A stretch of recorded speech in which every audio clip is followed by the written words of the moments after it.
요한복음 1장 19절부터 28절까지입니다.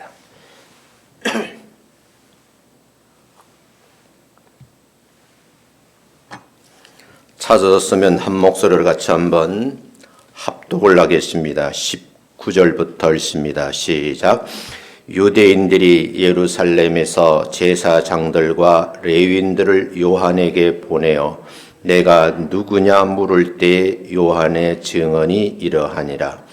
요한이 드러내어 말하고 숨기지 아니하니 드러내어 하는 말이 나는 그리스도가 아니라 한데, 또 묻되 그러면 누구냐 내가 엘리야냐 이르되 나는 아니라, 또 묻되 내가 그 선지자냐 대답하되 아니라, 또 말하되 누구냐 우리를 보낸 이들에게 대답하게 하라. 너는 내게 대하여 무엇이라 하느냐.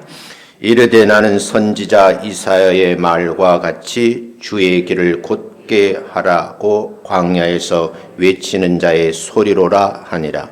그들이 바리새인들이 보낸 자라.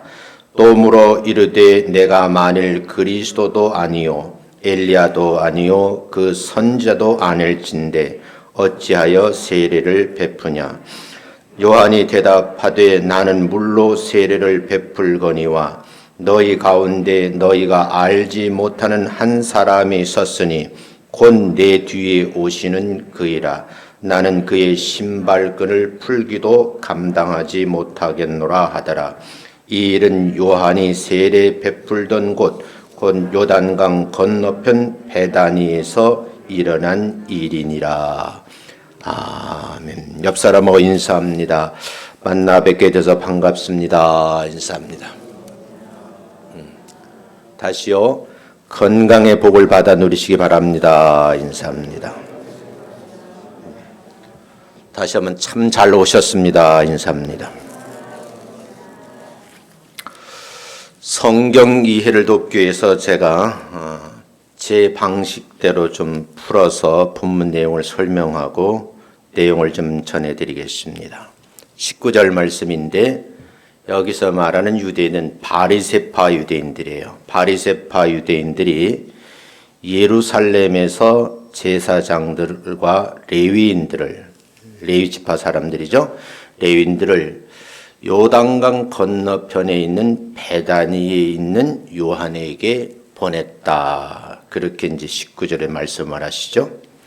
이 보냄을 받은 사람들이 제사장들과 레위인들인데 물은 말이 당신이 누구입니까? 내가 누구냐 고 첫 번째 질문을 했어요. 이 질문에 대한 답이 20절에 나와 있는데 세례 요한이 답을 하는 거죠. 내가 누구냐 하는 물음에 나는 그리스도가 아닙니다 라고 숨기지 아니하고 분명한 어조로 말을 했다 하는 거예요. 근데 보통 일반적으로 물을 때 당신이 누구이십니까? 그럼 나는 누구입니다 이렇게 답을 하는데 본문에서는 당신이 누구요 하고 물으니까 나는 그리스도가 아닙니다. 영어 버전에는 I'm not 그랬어요. I'm not 메시아라고 그랬더니 메시아가 아닙니다 이렇게 설명을 했어요. 21절에 보면 제사장들과 레위인들 바리새파 사람들이 보낸 사람들이죠. 이 사람들이 두 번째 질문하는데 그리스도 아니라고 그러니까 그러면 너는 누구냐 그렇게 물으니까 엘리야냐고 물어요. 그랬더니 이 세례요한의 답이 나는 엘리야도 아닙니다 그랬어요. 세 번째 질문하거든요. 그러면 당신이 선지자입니까? 이렇게 물으니까 세례요한의 답이 선지자도 아닙니다 라고 답을 했어요. 그러자 답답하니까 네 번째로 다시 물었어요. 그러면 도대체 당신은 누구입니까? 이 질문엔 답을 얻어야지만 나를 이곳까지 보낸 바리새파 유대인들에 가서 답을 해야 됩니다. 답답한 심정으로 묻는 거예요. 그랬더니 세례요한이 답을 하죠. 나는 선지자 이사야의 말과 같이 주의 길을 곧게 하라고 광야에서 외치는 자의 소리일 뿐입니다. 이렇게 답변을 했어요. 이 사람들은 이제 24절에 보면 출처를 밝히고 있는데 바리새인들이 보낸 자들이다. 이렇게 출처를 밝히고 있어요. 25절에 보면 다섯 번째 질문하는데 그렇다고 하면 그리스도도 아니고 엘리야도 아니라고 하고 선지자도 아니라고 하면 당신이 어떻게 세례를 베풀 수 있느냐라고 다시 질문을 해요. 이에 대한 세례 요한의 답이 26절에 기록이 되어 있는데 26절에 보면 나는 지금 물로 세례를 베풀고 있지만 너희 가운데 너희가 알지 못하는 한 사람이 서 계시는데 그분은 내 뒤에 오시는 분이시다. 나는 그분의 신발끈을 풀기에도 감당하지 못할 정도로 아주 귀한 분이다. 이제 여기서 이제 배경을 좀 이해하셔야 되는데 유대인들은 초대를 받으면 들어갈 때에 종들이 와서 신발끈을 끌어주는 그런 이제 예가 있거든요. 신발끈조차도 끌어줄 그런 존재가 아니다. 이렇게 말을 해요. 그러면서 28절에 이 일이 있었던 곳을 설명하고 있는데 요한이 세례를 베풀던 곳이 어디냐? 요단강 건너편에 있는 베단이라는 곳에서 이런 일이 일어났습니다. 이렇게 설명을 했어요. 그럼 설교 끝이야. 다 이해되셨어요? 아멘? 아멘 안 하니까 또 설명을 해야지. 본문은요, 성령의 감동으로 말씀을 기록한 사람이 있는데 그 기록자를 사도 요한이라고 그래요. 근데 본문에 등장하는 사람은 동일 이름을 가지고 있는데 이 사람은 세례 요한인 거예요. 그러니까 세례 요한과 사도 요한을 잘 구분을 못 하시더라고요. 그래서 오늘 좀 분명히 구분을 하셨으면 좋겠다 하는 말씀을 드리는 거예요. 이 땅에 거룩하신 분이 오시는데 그분이 이 땅에 처음 오셨기 때문에 이걸 초림이라 그렇게 얘기를 하거든요. 이 초림하는 과정에서 광야에서 외치는 자의 소리가 있었다는 거예요. 그래서 우리는 이제 학문적으로 정리할 때 예수 탄생에 말하실 때 예수가 이 땅에 태어나셨다 그런 말보다는 예수님께서는 이 땅에 오셨다는 말이 더 정확한 말이다. 이렇게 성경적으로 좀 해석을 하고 싶어요. 근데 예수님께서 우리를 구원으로 인도하시는 이제 길잡이신데 이분이 오시기 전까지 인생의 삶에 있어서 대화자로 오신 거예요.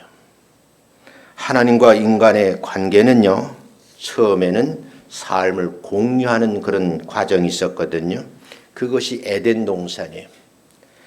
에덴 동산에서 마음껏 누리던 사람이 하나님의 법칙을 어긴 거예요. 그게 여러분이 아시는 에덴 동산 중앙에 있는 선악과를 따먹지 말라라는데 먹었던 사건이. 그러니까 이 일로 인해서 하나님과 인간 사이의 관계가 막혔다. 지금 말로 하면 소통이 되지 않는다. 그런 말이에요. 왜 사람들이 말을 할 때 그 소통이 안 되면 답답하잖아요. 그런 시간이 많이 흐른 거예요. 그래서 구약 성경에서 말하는 말라기 선지자의 예언의 말씀이 있고 400년 동안에 하나님께서 예언을 말씀을 들려주지 않으셨어요. 400년이 지난 오늘 세례 요한이 다시 외치는 소리에 대해서 여러분이 지금 읽은 본문의 말씀이에요. 근데 하나님께서는 대화를 하고 싶은데 어떻게 대화를 할 수 있을까? 그 방법이 두 가지라는 거예요. 하나는 하나님의 수준으로 끌어올리는 방법이고 하나는 인간의 수준으로 내려오는 방법이에요. 사실 그러나 하나님의 수준으로 올라갈 수는 없다는 거예요. 그래서 방법론적으로 하나님이 인간 세계에 내려오시는 방법을 선택을 하셨다는 거예요. 그 방법이 하나밖에 없는 방법인데 하나님이신 성자 예수님이 인간의 몸을 입고 이 세상에 오셨다는 겁니다. 그래서 예수님이 이 땅에 오신 방법에 대해서 독특하고 특별한 방법으로 오셨다. 그렇게 얘기를 하는 거예요. 예수님께서 세상에 오셔서 하나님과 인간 사이에 막힌 대화의 담을 헐어버리려고 많은 애를 쓰셨어요. 하늘 보좌를 버리시고 죄인의 자리에 낮고 천한 곳에 오셨거든요. 근데 성경을 한번 보겠어요. 요한복음 1장 1절을 먼저 보고 가겠습니다. 같이 한번 읽겠습니다. 시작. 태초에 말씀이 계시니라. 이 말씀이 하나님과 함께 계셨으니 이 말씀은 곧 하나님이시라. 3단 논법이거든요. 태초라는 말을 영어 in the beginning이라 그래요. 이 태초에 말씀이 있었습니다. 과거형을 쓰고 있는 거예요. 그래서 이 말씀이 was라는 말을 쓰고 in the beginning이라 그래요. 근데 과거에 있었던 이 말씀이 누구와 함께 있었느냐 하면은 하나님과 함께 있었다. 그래서 with God이라는 말을 쓰고 있어요. 그 with라는 전치사는 우리나라에서는 이렇게 앞에 있는 것들 자꾸 뒤로 해석을 하거든요. 우리나라 말은 후치사 중심이에요. 조사가 있잖아요. 근데 영어권에는 조사가 없어요. 위치 언어거든요. 어디에 놓느냐에 따라서 그 특정 단어가 주어도 되고 또 그 명사가 어떤 목적어도 되고 이런 이제 방식으로 돼 있잖아요.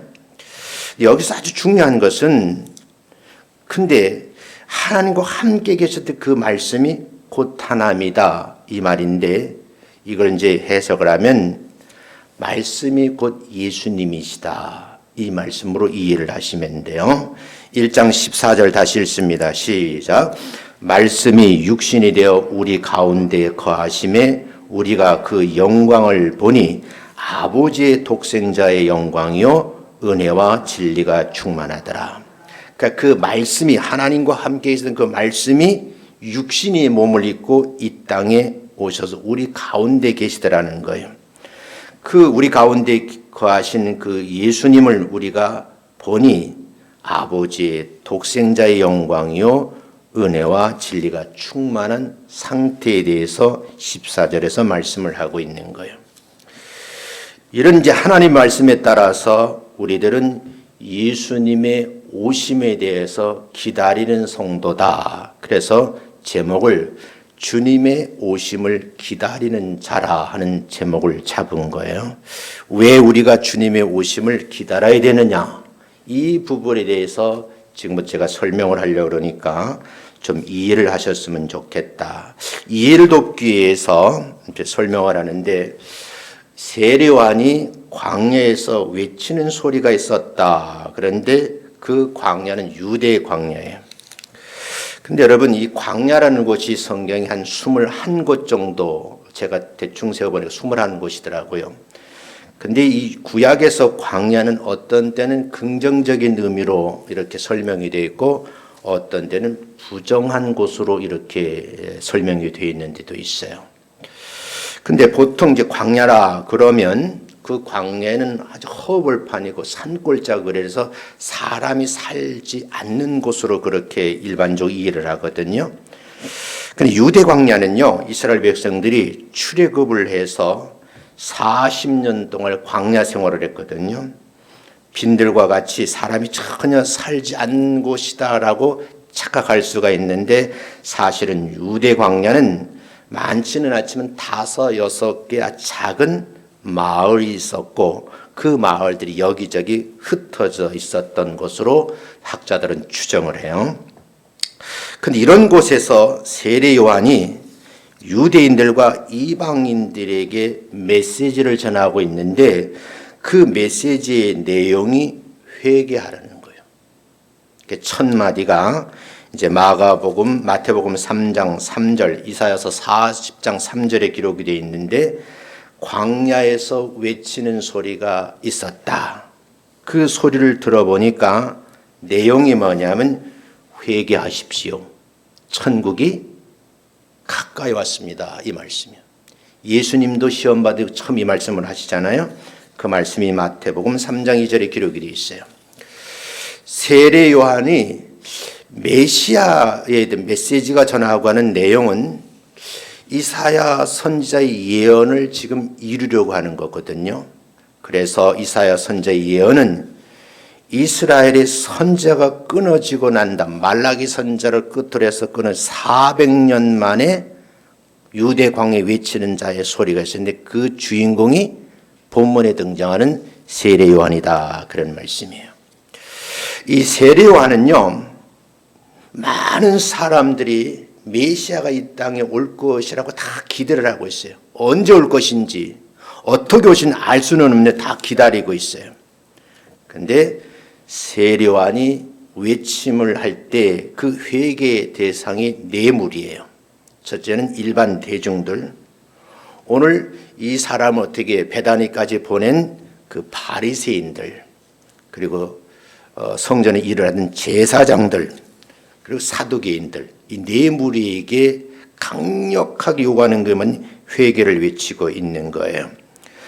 세례요한이 외친 광야에서 외치는 자의 소리라 그러는데 이 소리의 메시지가 세 가지가 있어요. 그 세 가지가 첫 번째는 회개하라는 거예요. 두 번째는 천국이 가까웠다는 것이고 세 번째는 오신 예수님 그 그리스도의 길을 좀 준비를 해라 그 말씀이에요. 이 광야에서 외치는 소리는요, 타락해서 세속에 빠진 군종들에게 적절한 메시지이거든요.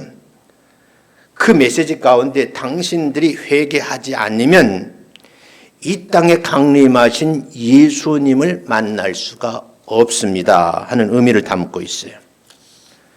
그러니까 천국은 예수님께서 오심으로 이 땅에 많은 사람들이 볼 수 있는 기회가 된 거죠. 이제 오신 예수님을 영접하기 위해서 할 일이 있다.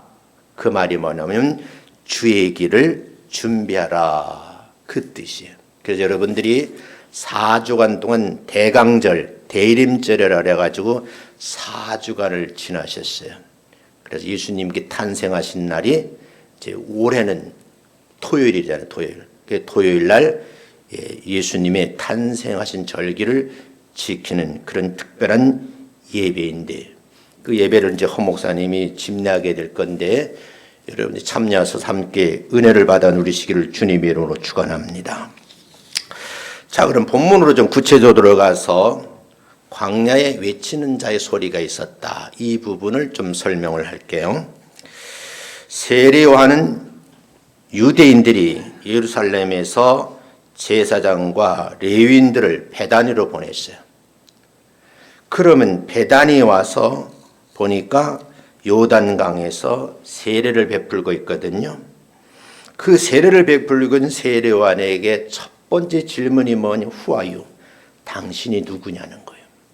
당신을 좀 알고 싶다는 거죠. 그 세례 요한이 숨기지 아니하고 드러내서 말을 했는데 그들의 질문을 간파하고 나는 세례 요한이다 이 말이 아니고 나는 그리스도가 아닙니다. 그러니까 I'm not 그리스도 이런 표현을 쓴 거예요.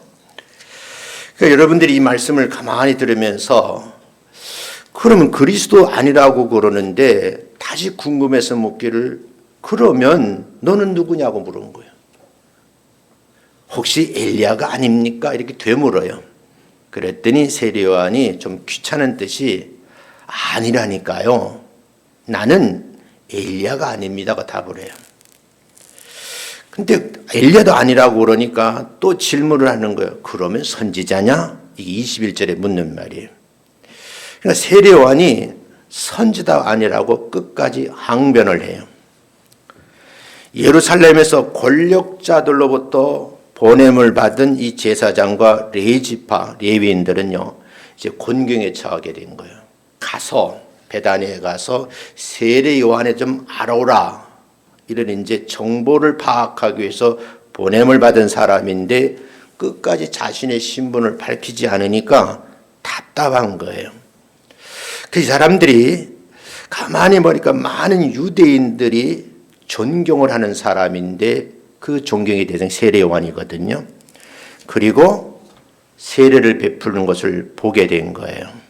그래서 다시 세례 요한에게 마지막으로 묻는 말이 우리를 보낸 사람들에게 내가 가서 답변을 해야 되는데 도대체 당신이 대해서 뭐라고 말을 해야 되느냐라고 재질문을 하는 것이 22절이에요. 그랬더니 세례 요한이 이 사람들의 처지를 조금 이해하는 듯이 대답을 하고 있는 것이 23절 같이 한번 읽어보겠습니다. 시작. 나는 선지자 이사야의 말과 같이 주의 길을 곧게 하라고 광야에서 외치는 자의 소리로라. 이렇게 설명을 하고 있어요. 세례 요한은 자기 자신을 표현하기를 예수님의 길잡이로 단순히 유대 광야에서 외치는 자의 소리일 뿐이다. 이렇게 지금 설명을 하고 있거든요. 그럼 여기서 중요한 말이 소리라는 말이에요. 소리는 생명체가 없는 무기체거든요. 그런데 사람의 입을 통해서 나오는 이 소리는 공기의 진동을 통해서 상대방이 전해 듣고 그 의미를 깨닫게 되는 거거든요. 깨닫는 것은 당사자들이고 나는 소리를 낼 뿐이다. 그런 말이죠. 근데 우리가 서로 이야기할 때 말소리가 공기를 타고 상대방의 귓가에 고막을 울리거든요. 근데 이 소리는 울리고 난 다음에 사라지고 마는 거예요. 상대방에게 전해진 소리의 의미, 다시 말하면 말의 그 뜻이 남게 되는 거거든요. 세례 요한은 자신을 스스로 그리스도를 전하고 사라지는 자다라고 지금 설명을 하고 있는 거예요. 그래서 나는 광야에서 외치는 자의 소리다. 이런 이제 고백을 하는 거죠. 그러나 더 중요한 것이 있다. 그 말이에요.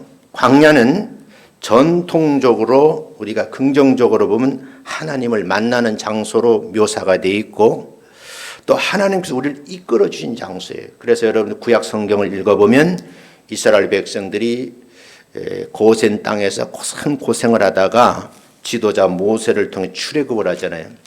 홍해를 건넜어요. 건너자마자 광야 길이 시작되는 거예요. 그걸 40년 동안 걷고 또 걸으면서 전쟁도 치르고 여러 가지 우여곡절을 겪으면서 마침내 가나안 땅에 들어왔다 하는 것이 출애굽기 전체의 내용이에요. 근데 여기서 광야에서 외치는 자의 소리라는 뜻이 분명해지고 있는데 세례 요한은 자신을 드러내지 않고 겸손하게 말하는 게 나는 소리일 뿐이라는 거예요. 그러면 동시에 자기 사명을 지금 잘 수행하고 있노라고 증언을 하는 거죠. 험한 세상에서 광야의 소리가 되어야 할 존재들이 누군가? 지금 예수를 믿고 있는 저와 여러분이라는 사실이에요.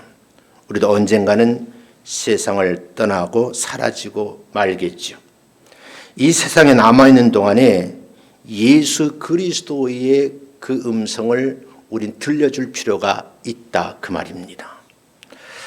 저분은 저렇게 신앙생활을 하셨던 분인데 그분이 이 세상을 떠나고 간데도 그분이 나에게 남겨준 말들이 기억나고 그것이 뭐예요? 나를 새롭게 또 만들어 가잖아요. 그러니까 사랑이라는 말을 아무리 많이 해도 그 사랑을 받지 않으면 자기의 말 의미를 되새기자면 사랑이라는 말을 이해 못하는 거와 비슷한 말이죠.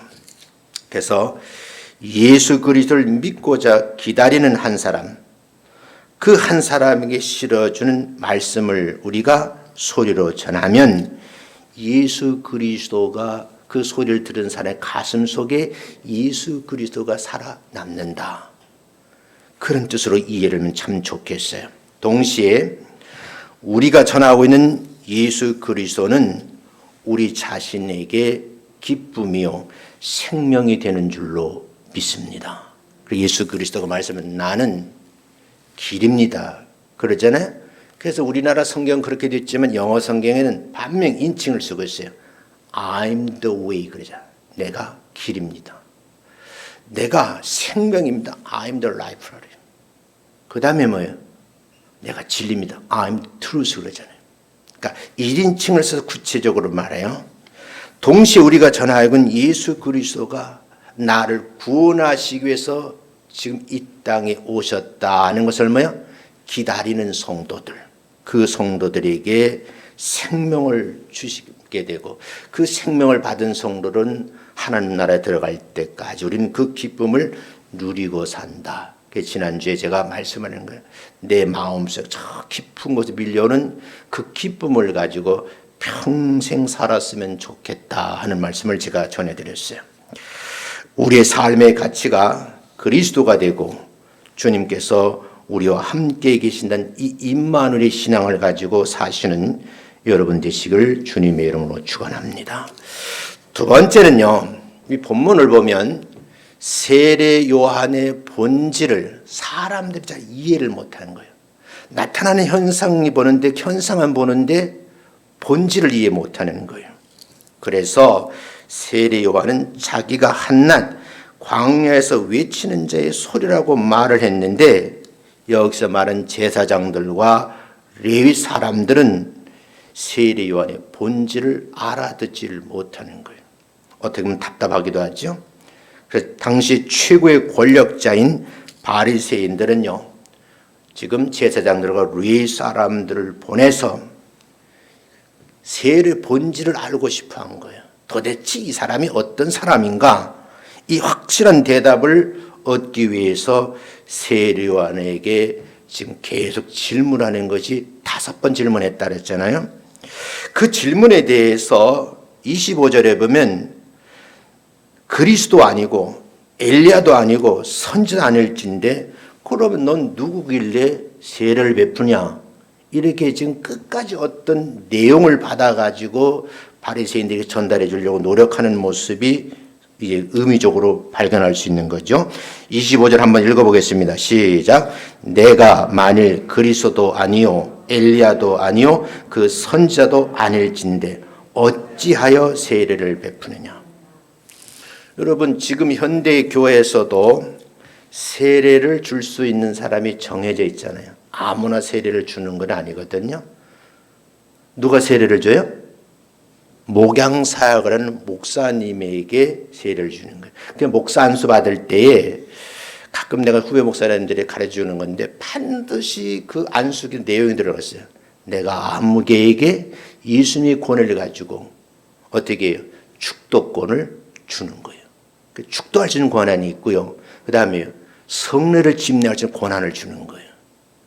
내가 어느 그 목사 안식 참석해 봤는데 그 집례하는 분이 이 내용을 모르고 딴 기도를 막 하더라고. 그래서 저러면 안 되는데 이런 생각이 드는 거예요. 그러니까 안다는 게 그만큼 중요한 거예요. 그런데 지금 여기서 세례를 받는다는 말이 굉장히 중요한 거예요. 이제 물세례잖아요. 물세례.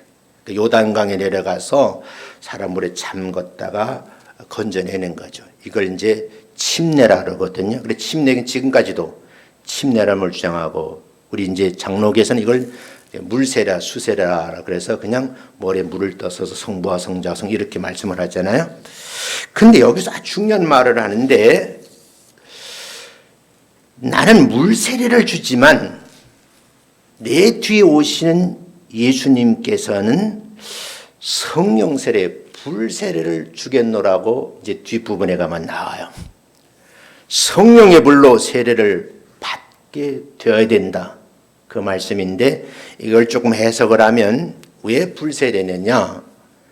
지 모든 죄를 소멸하기 위해서는 뭐예요? 불세례가 필요하다는 거죠. 그래서 성령 세례를 받으면 내 마음속의 모든 죄를 다 깨끗이 소멸해 버리고 이제는 거듭난 사람으로 새 삶을 살게 하셨다. 그래서 세례가 중요한 거예요. 자, 그러면 다시 오시는 주님을 영접하기 전에 반드시 뭐예요? 요단강에 내려가서 물세례를 받는 것도 중요하지만 다시 오시는 예수님을 통해서 성령 세례 받는 것도 중요하다는 걸 지금 간과해서는 안 된다는 거죠. 왜요? 주님을 영접하기 위해서는 기본적으로 물 세례도 있어야 되지만 그 다음 뭐야? 성령 세례가 있어야 된다는 것을 암시하고 있는 말이에요.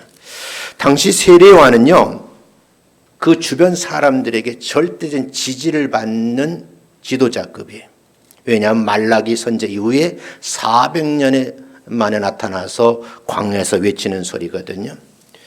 근데 많은 지지를 받고 있으니까 혹시 교만해지면 내가 지도자라고 나댈 수도 있잖아요. 그런데 세례요한은 검소한 생활을 하면서 그 입에서 나오는 말씀이 칼과 같이 예리하더라는 거예요. 이걸 여러분 이제 보셔야 돼요. 전체적으로 성경을 보면 세례요한이 광야에 있었는데 먹는 것이에요. 메뚜기와 석청을 먹었다. 그냥 허리띠 찔끈 짊어지고 그냥 초라한 모습이에요. 모습은 외모는 초라한데 화려하지 않은데 그 입에서 말씀이 터져 나오는데 예리한 칼과 같이 그런 귀한 말씀을 전하더라는 거죠. 그래서 사람들이 착각을 한 거예요. 혹시 이분이 우리가 기다리는 메시아가 아닐까 하는 착각을 느끼게 됐어요. 이 광경을 지켜본 세례요한은 자칫 잘못하다가 내가 이 사람 위에 군림할 수 있겠다라는 생각을 하게 돼요. 그래서 이 사람들을 잘 이끌어가야 되겠구나 하는 생각을 하는 거예요. 그래서 마침내 이끌어서 예수님의 품으로 이제 안겨주거든요. 그런데 여러분, 세례요한 자신은요, 예수님의 길잡이라는 사실을 잊지 않으려고 몸부림을 친 거예요. 그래서 예수님의 능력은 하나님과 같은 사실이라는 걸 이제 뒷부분에 계속 시인을 해요. 여기서 예수님을 맞이할 성도들의 자세가 이제 필요하다는 거예요. 예수님은 겸손한 사람에게 찾아오신 거룩하신 하나님이신 줄로 믿습니다. 죄를 가지고 있는 사람에게 찾아오지 않는다. 교만한 사람들에겐 절대 찾아오지 않는다는 거예요. 예수님은 누가요? 하나님과 같은 분. 그래 빌립보서는 하나님과 동등됨을 취하지 아니하시고 이 땅에 낮고 천한 곳에 오셨다. 이렇게 이제 증언을 하잖아요. 자, 세례요한이 자신을 예수님이 종으로 낮추고서는요, 예수님이 오시는 길을 준비하러 왔다는 거예요. 그래서 성도들의 마음속에 주님이 계신 곳을 안내하는 그런 자라는 것을 잊지 마셔야 된다 하는 말씀. 자, 세 번째로는요, 세례 요한의 낮아심과 포기함에 대해서 여러분이 좀 배울 필요가 있다. 이제 그런 말이거든요. 이게 무슨 말인가 하면 본문 26절부터 27절 읽어보고 설명을 하겠어요. 시작. 나는 물로 세례를 베풀거니와 너희 가운데 너희가 알지 못하는 한 사람이 섰으니 곧 내 뒤에 오시는 그이라. 나는 그의 신발끈을 풀기도 감당하지 못하겠노라. 세례요한이 물로 세례를 베풀고 있지만 내 뒤에 오시는 그분은 예수님이신데 그 예수님은 하나님의 아들이시다. 아주 귀하신 분인데 그분은 육의 몸을 입고 낮아지셔서 이 땅에 오신 내가 정확하게 알기로는 그분에 대해서 알고 있는 기본적인 신앙적 지식을 가지고 보면 그분의 신발의 끈을 풀어드리기에도 나는 그 역할도 감당할 수 없는 비천한 사람이다. 이렇게 지금 소개를 하는 거죠. 자, 그런데 문제는요, 우리가 마음의 문을 열어야 된다는 거예요. 그래야지만 기다리는 모든 자들이 예수님을 만날 수 있다. 그 마음의 문을 열어야 되는데 여러분 성도들은요, 이 마음의 문이 오픈되지 않으면 말씀을 들어도 소리를 끝나고 그 의미를 깨닫지 못한다. 그런 말이거든요. 오늘 여러분들이 이제 오늘서부터 시작해서 성탄절이니까 6일이죠. 6일 동안 마음을 좀 바르게 했으면 좋겠어요. 거칠어진 마음, 쪼그라진 마음, 웅크린 마음 앙칼진 마음, 미워하고 원망하는 마음, 불평하는 마음, 고집스러운 마음, 크러져 있는 마음을 여러분이 그냥 그대로 있으면 예수님께서 들어오지 않는다는 거예요. 그래서 성경 말씀이 있잖아요. 노크라시는 예수님 똑똑똑 두드리잖아요. 근데 문제는요, 내가 문을 열지 않으면 들어올 수가 없는 거예요. 내 마음의 문을 열어라, 그런 뜻이에요. 근데 본문에서 마음을 여는 방법이 있다. 그 방법이 뭐냐? 회개하는 거예요. 그래서 회개하라. 그 다음이 천국이라는 말을 쓰고 있는 거예요. 회개하는 심령 가운데 예수님은 다가오시는 줄로 믿습니다. 오해하지 말아야 될 것은요, 예수님을 오래 믿었다고 해서 회개 잘하는 것은 아니라는 것을 여러분이 알고 계셔야 돼요. 직분을 가졌다고 해서 내가 회개 잘하는 것은 아니에요. 오히려 그 반대가 있을 수도 있어요. 처음 믿은 사람보다 오래 믿은 사람이 이게 믿음이 완고해서 자기 잘못을 뉘우칠 줄 모르고 가지고 있는 그 작은 권력을 가지고 남을 정죄하는 일에 쓰더라, 그 말이에요. 여기서 매우 조심해야 되는 거예요. 목사님들도 이제 저같이 이제 오래 목회를 하다 보면은 젊은 목사들 보고 나도 모르게 그런 말을 할 때가 있거든요. 그래서 굉장히 조심해요. 제가 어떤 이제 그 전사님을 만나게 됐는데, 이제 패친이에요. 근데 대학원에 다니는 거야. 공부를 잘 하시는 분 같아. 그래서 이제 목회를 하려고 건물 얻었고, 이제 뭐 강대상도 사오고, 뭐 그래서 책장도 싹 진열했어요. 그리고 그동안 저에게 많은 깔 같은 것들을 써서 많이 남겨 제가 저장을 많이 해놨거든요. 근데 그분이 어느 날 그 교회에서 성도도 없는데 설교하는 것을 녹화를 유튜브에 올려놨더라고요. 네, 그 설교를 잘 들어봤어요. 근데 여러분, 깨달은 거하고 전하는 기술이 없는 거야. 이게 말씀을 전하는 것도 이게 노하우가 있는 거거든요. 내가 아무리 소리를 질러도 상대방이 마음의 문을 열고 그 말을 받아들이지 않으면 의미가 없는 거죠. 설교를 길게 하고 짧게 하는 그것이 중요한 것이 아니고, 오늘 오시는 주님을 기다리는 성도라. 그럼 내가 얼마나 기다렸는지 그 마음을 같이 공유하셔야 된다, 그런 말인 거예요. 중세시대의 한 교인이 종교개혁전 마틴 루터 교수님을 찾아왔어요. 당돌하게 질문해 제자인데, 선생님, 진정한 변화라는 것이 무엇입니까? 질문했어요. 그랬더니 루터가 3가지 변화가 있어야 된다. 그 3가지 변화, 회개가 3가지 있다는 거예요. 그래서 루터의 얘기를 이제 좀 들어보면 그 3개가 뭡니까? 라고 보니까 루터가 답을 한 것이 문서화되어 있어요. 먼저 머리가 회개해야 된다. 지적인 회개예요. 그리고 가슴으로 해야 돼요. 정적인 회개예요. 마지막은 의적인 회개인데 돈지갑이 회개해야 된다. 늘 루터 교수님이 강의를 들었던 보니까 첫 번째, 두 번째는 이해하게 되는데 돈지갑이 회개한다는 말이 도대체 이게 무슨 말인지 이해가 안 돼서 다시부터 좀 자세하게 설명해 주십시오. 이 설명에 대해서 루터가 부연 설명을 해요.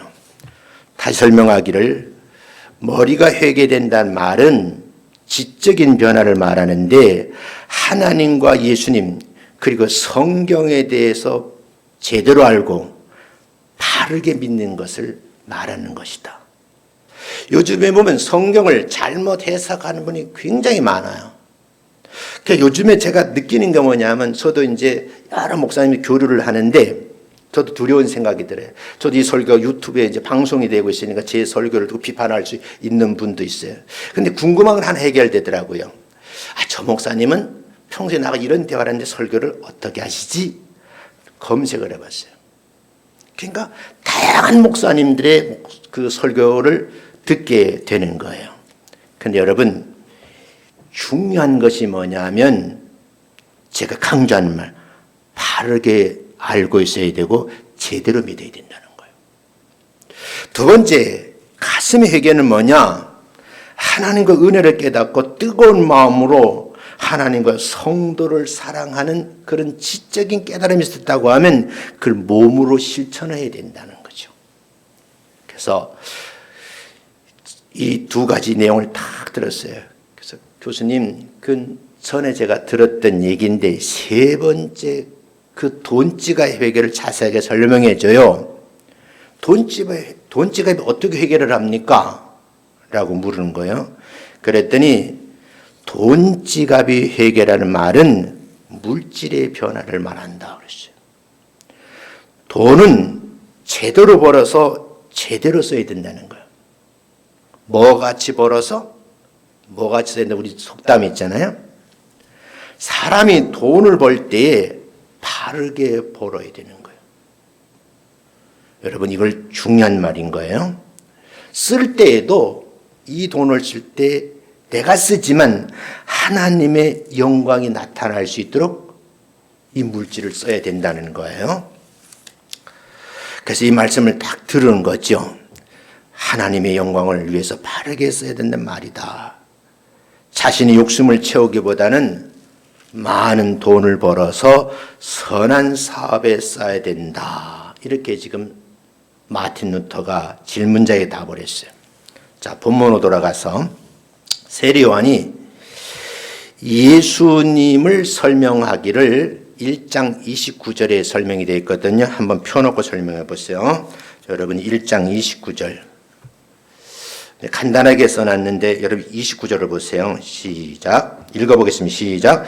이튿날 요한이 예수께서 자기에게 나오심을 보고 가로되 보라, 세상 죄를 지고 가는 하나님의 어린 양이로다. 여기 중요한 것은 하루가 지났어요.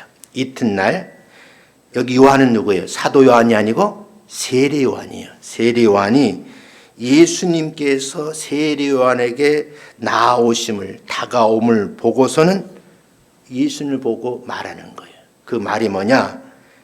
보라, 주변에 있는 사람들, 보십시오. 저기 오시는 분이 뭐라래요? 세상 죄를 짊어지고 가시는 하나님의 어린 양이 지금 제게로 다가오고 있습니다. 이런 뜻을 해야 돼요. 30절 읽어봅니다. 시작. 내가 전에 말하기를 내 뒤에 오는 사람이 있는데 나보다 앞선 것은 그가 나보다 먼저 계시며. 여러분 요한복음 1장에서 했잖아요. 하나님과 원래 삼위 하나님이시잖아요. 그때 계셨는데 그분이 말씀인데 그 말씀이 육신의 몸을 입고 있다 오셨다 그 말이에요. 그래서 나보다 먼저 계신 그분이 뭐예요? 예수님이시다 라고 소개를 하면서 그가 누구예요? 이 사람을 가리키는 요 세례요한이 예수님을 딱 이 사람을 가리키는 말이다. 가리킨다는 말하고 가르친다는 말은 다른 거예요. 지금 딱 지목을 이 사람이 바로 성경에서 말하는 그 사람이다라고 지목을 하는 장면이요. 31절 보겠어요. 나도 세례요한도 예수님을 알지를 못했다.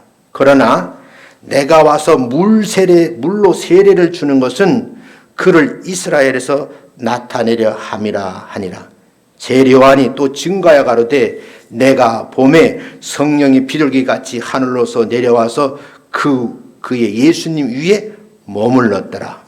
나도 그를 알지 못하였으나 나를 보내어 물로 세례를 주라 하신 그이가 나에게 말씀하시되 성령이 내려서 누구 위에든지 머무는 것을 보거든. 세례요한이 성령이 머무는 그 사람이 그런 광경을 보거든 그가 곧 성령으로 세례를 주는 이인 줄을 알라 하셨기에 34절 보세요.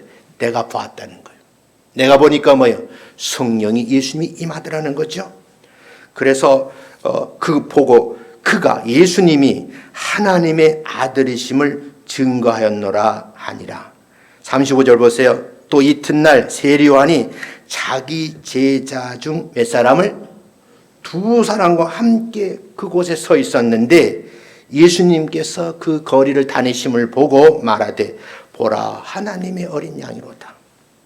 두 제자가 이 두 제자는 뭐예요? 세례요한의 제자예요. 두 제자가 이 세례요한의 말을 듣고 이제는 세례요한을 따라다니는 것이 아니라 누굴 쫓아?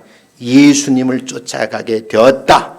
38절에 보면 예수께 돌이켜 그 쫓는 것을 보시고, 세례요한의 제자였는데 그 제자 두 사람이 예수님을 따라오니까 따라오는 것을 보시고 물었어요.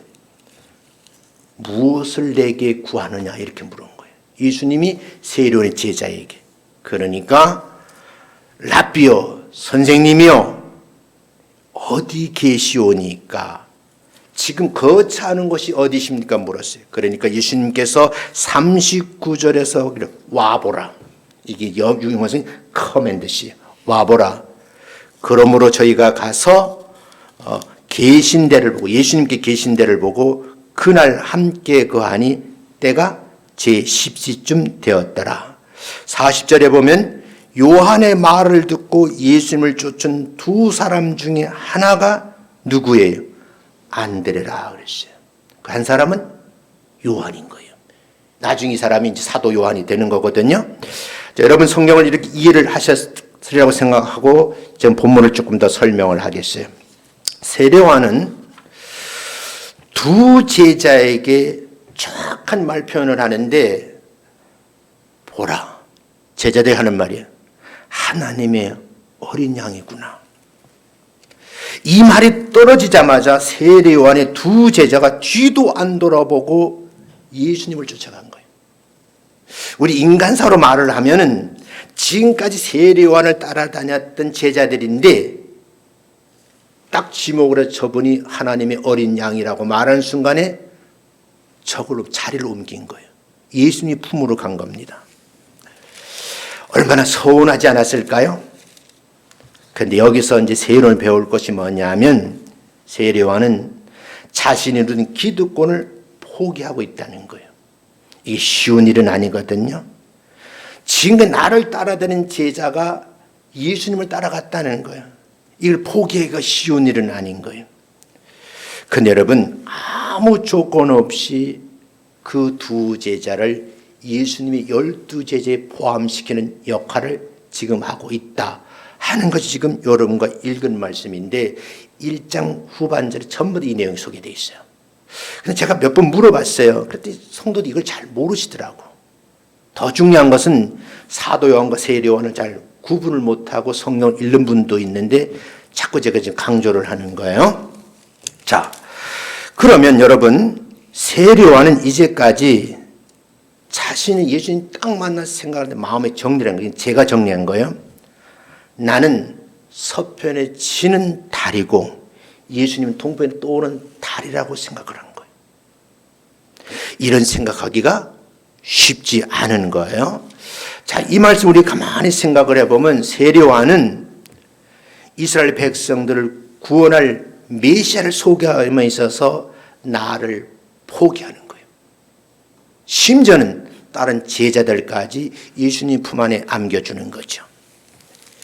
여러분, 세례 요한은 예수님을 이스라엘 백성들을 구원할 메시아로 이미 믿고 있었다 그 말이에요. 그래서 여러분, 당신이 누구입니까? 보니 계속 다른 말은 나는 누구라 했어요? 나는 세례 요한님 이렇게 말하면 되는데 I'm not 메시아. 메시아가 아닙니다라고 말해요. 그러면 엘리야냐? 엘리야도 아닙니다. 그럼 선지자냐? 아닙니다. 나는 다만 광야에서 외치는 자의 소리 역할을 하는 분입니다 라고 지금 자기 역할을 정확하게 알고 말하더라 그런 말씀이죠. 자, 우리가 여기서 예수님을 잘 믿으려고 하면 포기할 줄 알아야 된다는 거예요. 자기 시간도 포기할 줄 알아야 되고요. 자기 일도, 재물도, 유익도, 또는 자존심, 명예까지도 버릴 각오를 하셔야 되는 거예요. 그런 모든 걸 다 버려버리고 예수님을 따라서 예수님의 사역에 동참할 수 있는 여러분 되시기를 주의 이름으로 축원합니다. 예수님과 함께하는 사람들, 이 사람들은요, 자신의 모든 것을 버리지 않으면 주님과 함께할 수 없다는 사실을 알게 된 거예요. 성경은 이런 표현이 있죠. 한 알의 밀알이 땅에 떨어져 썩어져 죽어져야지만 새싹이 나오는 것처럼 나 자신이 죽고 누구만 그리스도만 나타내기 위함이라는 거죠. 그럼 우리가 여기서 깨달을 말씀이 뭐냐? 예수 잘 믿는 사람 어떤 사람인가 하면 나는 죽고 그리스도만 나타내는 사역의 헌신자가 되어야 된다. 이 말씀으로 믿어주시고 이해가 되시면 아멘. 그런 여러분들이 되시기를 주의 이름으로 축원합니다. 정리를 하겠습니다. 예수님께서 탄생하신 날을 온 세계 사람들이 그날을 기다리면서 그날을 즐겨요. 그런 즐기는 것도 중요하지만 그러면 우리가 어떻게 준비를 해서 25일 성탄하신 예수님을 만날까? 이 만남을 기다리면서 준비를 하라는 거예요. 그렇게 말하니까 또 우리 목사님 성탄헌금 하라고는 성탄헌금이 중요한 것이 아니에요. 가까운 날에 선물 주는 게 중요한 것이 아니에요. 중요한 것은 성도 개개인의 마음이에요. 그 마음이 어떻게 돼? 열려 있어야 된다는 거예요. 예수를 믿고 따르는 자세가 그만큼 중요하다는 거죠. 그래서 세례 요한의 제자가 예수님을 따르는 것을 보고 예수님 하신 말씀이 너를 나를 따라오는데 무엇을 내게 구하느냐 이렇게 물어요. 그랬더니 선생님 어디에 계십니까? 계시는 곳을 알고 싶다는 거예요. 그러니까 예수님께서 짧은 답변을 탁탁탁 해요. 여러분이 성경 사실 때 앞으로는 그냥 검은 글씨로 쓴 성경 사지 말고 어떤 성경은 칼라로 된 성경이 있어요. 예수님 말씀하신 건 빨간 글씨로 되어 있는 것이에요. 그런 성경을 써요. 그럼 눈이 헉헉 띄어요. 이게 정리를 해보면 이런 거 짤막짤막한 말인데 선생님 어디에 계십니까? 그러니까 예수님께서 와서 보라는 커맨드 씨. 여러분 하신 말씀이요. 성탄하는 예수님이 계십니다. 물으면 와서 보십시오. 우리 그날 이곳에 뭐 합니다? 예배를 드립니다. 예수님과 세례 요한과 두 제자의 대화의 구도를 보면 아주 급격한 반전을 이루어요. 그리고 주고받는 대화가 굉장히 속도가 빨라요. 정념 이런 거예요. 세례 요한이 보라 하나님의 어린 양이로다. 그러니까 제자가 예수님 품 안으로 갔어요. 그 제자에게 예수님께서 무엇을 구하느냐? 그러니까 제자들이 세례 요한이 제자에 있었거든요. 어디에 계십니까? 커맨드시 와서 보십시오. 이렇게만 해요. 간략간략하게 축조된 말로 서로 신속하게 알아듣고 행동하는 모습이 마치 빠르게 전개된 드라마처럼 영화의 한 편처럼 이렇게 전개되는 거예요. 그런데 여러분 군더더기 잔소리를 모두 생략한 거예요. 핵심적인 말만 탁탁탁 집어서 지금 전해지고 있거든요. 그 말은 예수님을 따르는 것이 세상 그 무엇보다도 가장 중요한 일이고 이 일만큼 급한 일이 없다. 그 말이에요. 언제 어디서 어떻게 죽을런지 아는 사람은 아무도 없어요. 아무도 없어요. 근데 여러분 내가 언제 어떻게 죽는 것이 중요한 것이 아니고 내가 죽을 때 내 마음에 예수를 모시고 죽느냐 안 죽느냐 그게 더 중요하다는 거예요. 이해되시면 아멘. 예수님과 동행하지 않으면 하나님의 거룩한 사역에 동참자가 될 수가 없고 사역을 놓칠 수가 있다는 거예요. 성탄절 시간은요 세월과 함께 사라질 수가 있어요. 그런데 중요한 것은 예수님께서 이 땅에 오셔서 우리에게 약속하셨어요. 구원하시겠다는 거거든요. 이 약속은 영원하다는 겁니다. 이 말씀을 믿는 자는 다 하나님의 나라에 들어갈 거룩한 백성이 된다는 말씀이거든요. 세례 요한에게 우리가 배울 것이 있어요. 한마디로 정리하면 오늘 제목이 뭐라 그랬어요? 제목이에요. 주님 오심을 기다리는 자. 주님의 오심을 기다리는 자는 겸손한 삶을 통해서 세상 사람들에게 길잡이가 되어야 된다는 거예요. 그 역할을 잘 감당하시기를 주의 이름으로 축원합니다. 예수님을 마음속에 모시고 믿음으로 산다는 것은 영생 복락을 누리는 성도이기에 세상 사람들이 부러워할 만한 사람이다. 거룩한 백성이 되었다는 것을 여러분 그 깊은 뜻을 헤아리고 그런 삶을 통해서 하나님 앞에 영광을 올려드리는 여러분 되시기를 주님의 이름으로 축원합니다.